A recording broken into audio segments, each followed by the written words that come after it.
profile, yung pito. Tapos, doon na lang inspection nila lahat ng gamit. Tapusin niyo muna si ano. Tapos na si ano, brother? Tingnan mo kung tapos na, pasok tong ano. Tapos na yan? Tingnan mo kung tapos na, pasok na doon sa lobby isa. Yung Vietnamese. Hindi ko pa na-fingerprint doon. Ba't tayo pumasok ng isa doon sa labas? Ang silip na. Profile mo.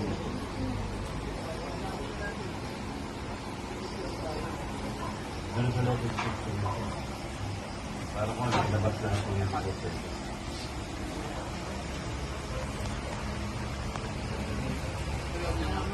Check natin.